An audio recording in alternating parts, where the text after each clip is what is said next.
Okay, mayong mudto na usab kinatuntanan Luzon, Visayas, Mindanao. Mayong mudto Philippines, mayong mudto world, mayong mudto universe. Ano na punta mga higala? Dili nga itong tulumanon sa kahanginan, C.O.N.A. Catechesis on Air. O ako lang gihapon kini yung ubus nga alagad Reverendo Padre Edwin Academia Akap. Abi no adlaw na usab karon nga unsa matarong adlaw mahigala. Miyerkules. Pizza 3 na kini mahigala sa bulan sa Pizza 3 na kini mahigala sa bulan sa Setyembre. Ayan no. So kumusta naman mahigala? Nang hidaot ko nga na ang kabungtanan sa Kapiskay sa Panlawas. Ano sang ianag jute mala kay murag tiad ra ko gayo. Abi no, adlaw karon nga Miyerkules may gala no nya adlaw maros Miyerkules. Of course ako na ginaingon every Wednesday naagog ko'y barangay ngadtoon tulo ka kapilya kana Wednesday na buntag hantod hapon. Pero pagka mga alas 3 na wala na ko kay mouli pa man nya layo ba ya. Nya na muna nga sa ang ginaingon serbisyo lang kita. Abi no alita mahigala sa ato ang CBCP News. Balitang simbahanon ni ining kamuntuhon. Miyerkules, September 3, CBCP News. Mga altar servers gi-auhag nga mas paliguron pag yun nila ang ilahang pagdebosyon sa Santos nga Eucharistia. Ayan, no? Gi-auhag, mga higala, gi-auhag ba? Mao kini ang panawagan ni Father Apolonio Arcala, FM, so OFM, atol sa paglusad sa relic tour ni San Tarcisio sa Roma. Mahinumduman nga si San Tarcisio usa kanhi kakulito sa ikatulong siglo nga namatay aron pagpadalipod sa Santos nga Hostia. Balita mga higala gikan sa Batikan, Simbahang Katoliko sa Minneapolis, USA nagbangutan karon alang sa nahimong biktima sa pagpamusil atol mismo sa usa ka misa sa Annunciation Church. Gikataho nga mikalas kini og duruha ka kinabuhi sa mga bata.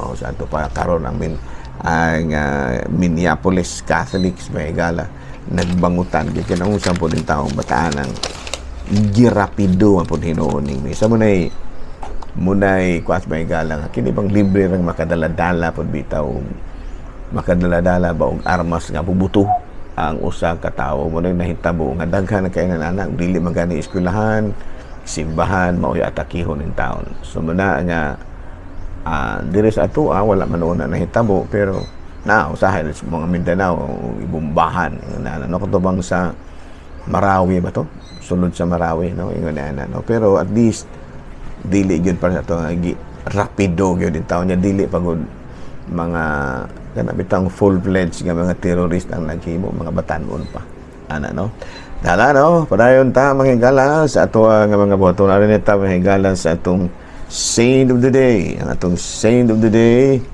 walay lain kung dili si secondary sa atong listahan. Ang atong santo karon mao si Pope Gregory the Great, si San Gregorio Magno. Boy na mahigala, membro ni siya sa usa ka adunahan nga pamilya. Unya, nadali kini siya sa relihiyosong kinabuhi, unahin mo siyang dikon. Unya, nakatukod kini niya og daghang mga monasteries, no? O siya mismo nahimo po siyang usa ka munghi, kini si San Gregorio Magno. And of course, daghang kay siya mga number of works nga iyang na-compose, which contributed to the liturgy of the hour. No, he is one of the fourth great doctors of the Latin Church. He died March 12, 604, patron of teachers. So sa karong adlaw may gala no, gihinom ato karon nga gihinumduman ang patron sa mga maestra, si San Gregorio Magno. Ayan no. Nahala no, padayon ta sa ato nga mga buhaton ni ining kamuntuhon. Rin na ta mahigala sa ato nga Ari na ta sa ato ang catechism proper. Oh. So atong topic karon unsa man? Topic nato mga higala. Natong nakalabay ang adlaw ang atong topic gahapon kuan man to. Kanang Holy Order karon ang atoan na pong topic kabahin na pud ni sa anointing of the sick. Katapusan na ni siya kay pito ra man na ka sakramento. So pangutana usa may mga grasya nga atong madawat kung kita makadawat sa anointing of the sick. Bayo na mahigala, no? Number 1 is strengthening peace and courage to face illness. Ato pa kung makakuanta, makadawat kita sa hilog alang sa mga masakiton, mas bulig-on pa ang atong kalinaw ug kaisog aron pagatubang sa sakit sa atong balatian. O ano? O niya, number 2 is union with Christ's passion. No? Sa ato pa nahiusa kita sa mga pagpasakit ni Kristo. Grasya mo gina. No? Kaya nga makaingon mo tang grasya na. Kaya nakaambit ko ka sa ato pa pagpasakit ni Kristo. Sa ato pa, makaambit po niya ka sa sa kahimayaan ni Kristo. Una din. O niya, number 3, forgiveness of sins if confession is not possible. Sa ito pa, pinaagi po diay sa hilog sa mga masakiton, posible po nga mapaklaylo kita sa atong mga sala. Bisang wala taga-kumpisal. Ano? Number 4, different potential resources of health. Kana restoration. Potential restoration of health if it is God's will. Yan, no? Sa ito pa, may puruhan ka pinaagi sa santos ngalhilog sa mga masakiton, may muran nga maayo pud gani kita sa atong sakit. Ganyan. Number 5, preparing a person for eternal life. Sa ato pa, kung ang atong ginikanan matud palagi makatagaan ni ining sakramento sa hilog sa masakiton, maandam ni Asiya alang sa kanabuhing walay katapusan. Nya helping them to trust in God through suffering. Ayan, no? So, doon nagyoy mga doon nagyoy mga kaayuhan, no, nga atong madawat sa matag sakramento nga atong madawat. Bueno, Bible verse mahigala sa sakramento sa Santiago Kapitulo 5 versikulo 14-15 matod pa diri. Kung adunay masakiton kaninyo, ipadawag ang pangulo sa simbahan aron magampo alang kaniya ug sa ngalan sa Ginoo magdihog kaniya sa lana.